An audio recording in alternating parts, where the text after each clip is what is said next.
Hola, buen día, ¿cómo te va? Mi nombre es Gustavo Coronel, yo soy docente de la Cátedra de Álgebra y Geometría Analítica y en esta ocasión vengo a explicarte la primera parte de los sistemas de ecuaciones lineales. Para poder comprender esta primera parte de este tema necesitamos desarrollar algunas consideraciones previas que son las que están anotadas acá en el pizarrón. Seguramente algunas te parecerán muy básicas, pero es conveniente poder recordarlas. ¿Cuáles son las consideraciones previas que vamos a analizar? Vamos a ponernos de acuerdo o vamos a definir o recordar la definición de ecuación y a partir de la definición de ecuación vamos a establecer cuáles son sus elementos, a qué llamamos variables o incógnitas, a qué llamamos coeficientes y términos independientes que conformarían los elementos que dan forma o caracterizan a una ecuación. Después vamos a hablar de las soluciones o de la solución de una ecuación. Después vamos a hablar un poco sobre las ecuaciones del tipo lineales y vamos a generalizar el concepto. Y por último vamos a hablar de una clasificación particular de las ecuaciones lineales de una variable de acuerdo a su conjunto solución. Comenzamos a definir el concepto de ecuación. Definimos como ecuación a una igualdad entre dos expresiones que contienen una o más variables. Importante de la definición, hablamos de igualdad, dentro del concepto de igualdad hablamos de la existencia de variables o también llamadas incógnitas. También llamadas incógnitas. Bien, acá hay ejemplos, distintos ejemplos de ecuaciones. Si observamos todas ellas, vemos la existencia de una igualdad entre dos expresiones y vemos la existencia de las variables. Las variables están identificadas con letras porque justamente son valores que no conocemos, son variables, diferenciadas de las constantes que sí las conocemos y están representadas por los escalares. Acá tenemos la variable que es x, y como constantes tenemos al 3 y al 5. Acá la variable que vemos en esta ecuación es z, la variable aquí sería t. Acá la variable es importante, no tenemos una sola, sino que tenemos dos, sería la variable x, perdón, la variable y la variable x. Y por último, en esta última ecuación tenemos tres variables, que es la variable x, la variable y la variable z. Con lo cual podemos ver que estas tres primeras ecuaciones tienen una sola variable. Estas tres ecuaciones representan o tienen una variable. Esta ecuación tiene dos variables y esta última tiene tres variables.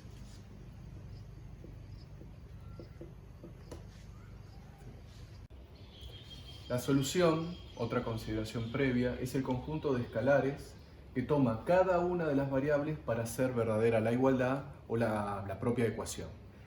En estos ejemplos que identificamos las variables, podemos entender que los escalares que asignamos a esas variables y hacen verdaderas las ecuaciones, esos escalares forman parte del conjunto solución.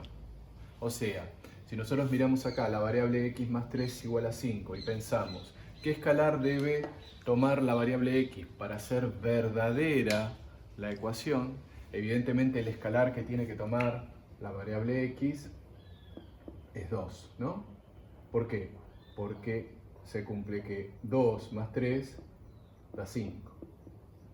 Con lo cual diríamos que ese conjunto solución estaría formado por un único elemento que sería el número 2. ¿Y por qué el 2 es solución? Está dentro del conjunto solución y el 4 no. Por poner algún ejemplo. El 4 no va a estar dentro del conjunto solución porque 4 más 3 no es 5, evidentemente.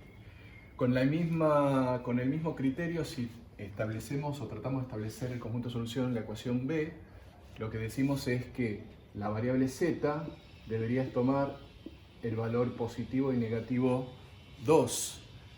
Cuando la variable z toma cualquiera de esos dos números, hace verdadera la ecuación, con lo cual el conjunto estaría formado por el 2 y el menos 2. Si vamos a la tercera ecuación, lo que vemos es que t debería tomar el valor 9, ¿no? ¿Por qué? Porque la raíz cúbica de 9 es 3 más 1 es 4, con lo cual el conjunto solución aquí estaría formado únicamente por el 9.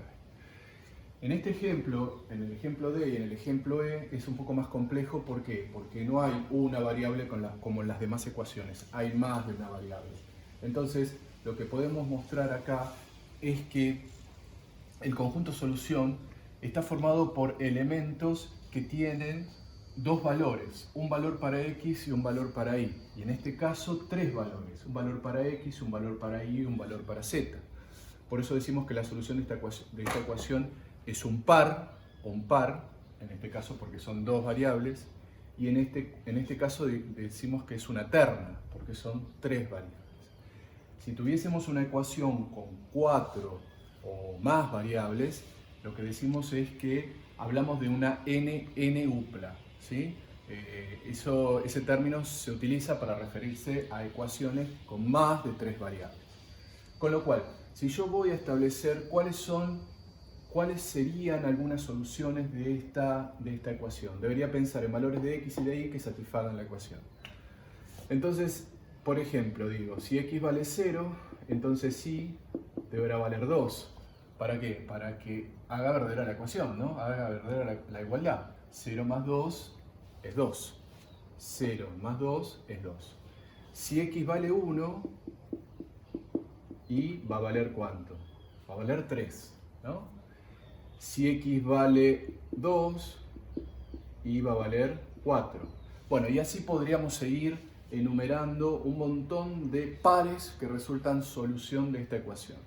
¿Qué conclusión tenemos que sacar? Tenemos que sacar como conclusión que existen infinitas soluciones. ¿Por qué infinitas soluciones? Porque fíjense qué es lo que estoy haciendo yo. Estoy asignando un número x, un valor a la variable x y obteniendo valores para la variable y. ¿Cuántos valores puedo asignar para x? Infinitos, con lo cual ¿cuántos valores de y voy a obtener? También infinitos. Quiere decir que los pares que resultan solución de esta ecuación son infinitos. Podemos decir que algunos pares, ¿sí? Algunos pares que resultan solución de esta ecuación son 0, 2, lo escribimos como un par ordenado. ¿Por qué es par ordenado? Par porque son dos y ordenados porque está ordenado de acuerdo a la variable x y a la variable y. 0, 2, el otro par que encontramos es el 1, 3 y el otro par que encontramos es el 2, 4 y así podríamos seguir infinitamente porque tiene infinitas soluciones. Infinitas soluciones. Bien, si hacemos algo parecido con esta última ecuación, acá lo que por ahí deberíamos hacer para poder encontrar soluciones es definir el valor o establecer el valor de dos variables y obtener el valor de la tercera para que haga verdadera la igualdad. Ejemplo, si yo por ejemplo digo, si x vale 0 e y vale 0, si x vale 0 y y vale 0, entonces z tiene que valer menos 1, para que la igualdad se cumpla. Otra solución, si x vale 1 y vale 0, entonces ¿qué valor deberá tomar z? Si x vale 0, ¿sí? Este término se iría, entonces acá quedaría directamente 2, con lo cual sería 1 menos 2, que sería menos 1, z debería tomar 1 como valor. A ver si es cierto. Si hacemos las cuentas serían 2 menos 0 menos 1, daría 1. Bien, y así podríamos seguir, ¿no? Definiendo ternas que son solución. Con lo cual, algunas de las ternas que son solución podrían ser el 0, 0, menos 1. Esto también es una terna ordenada de acuerdo al orden x y z. Podríamos seguir con el 1, 0, 1 y así sucesivamente con todos los pares, ¿sí? De esta ecuación que también tiene infinitas soluciones. Continuando con las definiciones, vamos a referirnos a la definición de ecuación lineal. Decimos que una ecuación es lineal a aquellas ecuaciones expresadas como una suma algebraica. La suma algebraica, recuerden que es aquella suma que considera las sumas y las restas, ¿no? Donde las variables están elevadas a la primera potencia. O sea que tiene que pasar dos cuestiones. La ecuación debe contener una suma algebraica y las variables que aparecen en esa suma algebraica deben ser elevadas a la primera potencia. Si nosotros vemos esta ecuación, vemos la suma algebraica, ¿no? Y vemos que la variable está elevada a la primera potencia. Recuerden que si la variable está elevada a la primera potencia, la potencia no aparece, ¿no? O sea que esto sí sería una ecuación lineal. Acá la suma algebraica la podemos evidenciar de la siguiente manera. La ecuación de arriba es lo mismo que esta ecuación de abajo. Está la suma algebraica, pero ¿qué pasa con la variable? Está elevada al cuadrado, con lo cual esto no sería una ecuación lineal. Si vamos a esta ecuación, la suma algebraica la vemos, t elevado o t, la raíz cuadrada de t, eso implica elevar a t al exponente fraccionario en medio, con lo cual vemos que la variable no está elevada a la primera unidad, con lo cual no sería una ecuación lineal. Acá vemos la suma algebraica, ¿sí?, de las variables. Si quieren, como para evidenciarla con mayor claridad, podemos poner la ecuación de arriba escrita de esta manera, y ahí vemos que todas las variables, tanto y como x, están elevadas a la 1, con lo cual esto sería una ecuación lineal. Y acá vemos perfectamente que todas las variables están elevadas a la unidad, a la 1, con lo cual también sería una ecuación lineal. O sea que tendríamos estas tres ecuaciones lineales y estas dos no serían ecuaciones lineales. Bien, vamos a generalizar entonces en una expresión todas las ecuaciones lineales que podamos pensar. Esta expresión generalizada tiene esta forma. Es una sucesión de sumas donde aparecen coeficientes, los coeficientes de la ecuación, que sería el A1, el A2, el A3 y así hasta el último, el AN, que serían escalares que representan coeficientes de la ecuación. Después tendríamos las variables, que serían justamente las letras que aparecen en nuestra ecuación, que en este caso estamos simbolizando con x1, x2 y así hasta xn. Podríamos decir que esta ecuación tiene n variables, n cantidad de variables. Y por último, el conjunto de escalares alfa 1, alfa 2, alfa n va a ser solución de esa ecuación. ¿Por qué? Porque estos escalares reemplazados en el lugar de las variables va a ser verdadera la ecuación. Lo que estuvimos hablando hace un momento sobre la característica que tenían los números que formaban la solución o el conjunto solución. O sea que estos son escalares, estos también son escalares y estas son las variables de la ecuación lineal. Vamos a ver todo esto que está generalizado en un ejemplo concreto. Si queremos hablar de los coeficientes en esta ecuación, los coeficientes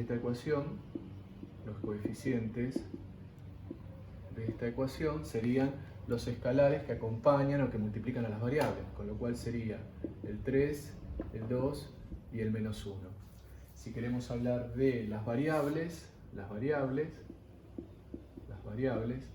van a ser en este caso 3, representadas por la variable x, la variable y, la variable z.